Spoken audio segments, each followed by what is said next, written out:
নীলসাদা পোশাক পরিয়ে বিক্ষোভ জলপাইগুড়ি জেলা স্কুলের ছাত্রদের। স্কুলের পোশাকের রং পরিবর্তন নিয়ে এবার প্রতিবাদে উত্তাল হলো 147 বছরের ঐতিহ্যবাহী জলপাইগুড়ি স্কুল।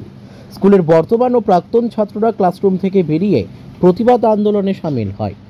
গেটের সামনে পুড়িয়ে দেওয়া হয় সরকারের দেওয়া নতুন নীল সাদা পোশাক। শুক্রবার দুপুরে পোশাকের রং বদলের প্রতিবাদ করে বিক্ষোভ দেখান অভিভাবকেরাও। পোশাকের রং পরিবর্তন করে জলপাইগুড়ি শহরের 147 বছরের প্রাচীন সরকারি এই স্কুলের ঐতিহ্য নষ্ট করার চেষ্টা করা হচ্ছে বলে অভিযোগ তোলেন তারা। ছাত্রদের অভিযোগ, সরকারি নির্দেশিকা মেনে যে পোশাক বিতরণ করা হচ্ছে তা তারা কখনোই নেবে না। স্কুলের চিরাচরিত সাদা জামা, কালো প্যান্ট তাদের ঐতিহ্যবাহী পোশাক, সেটা পরেই তারা স্কুলে আসবে বলে সাফ জানিয়ে দেয় তারা। এ নিয়ে এই দিন দীর্ঘ সময় ধরে বিক্ষোভ দেখায় স্কুলের কয়েকশো ছাত্র। আন্দোলনকারীদের ছাত্রদের বক্তব্য, আমাদের এই বিদ্যালয়ের ঐতিহ্যবাহী পোশাকের রং পরিবর্তন আমরা কখনোই মেনে নেব না। এ নিয়ে স্লোগান তুলে বিদ্যালয়ের সামনে বিক্ষোভে সামিল হয় তারা। ছাত্রদের বিক্ষোভের খবর পেয়ে এই আন্দোলনে সামিল হয় এসএফআই ছাত্র সংগঠনের সদস্যরা। এসএফআই সদর লোকাল কমিটি 1 নম্বর সম্পাদক শুভব্রত ভৌমিক জানান, ছাত্রদের ক্ষোভ ন্যায্য, তাই আমরা তাদের পাশে এসে দাঁড়িয়েছি।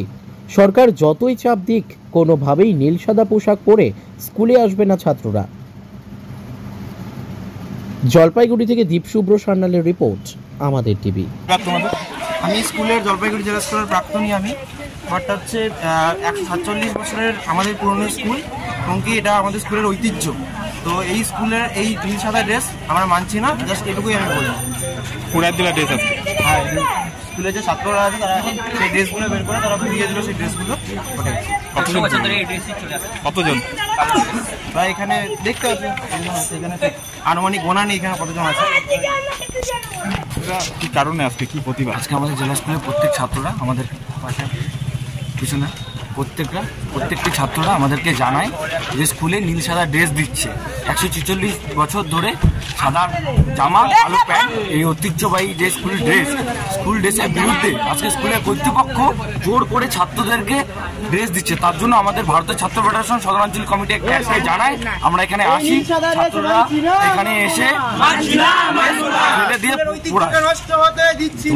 আমার নাম শুভব্রত ভৌমিক, সম্পাদক।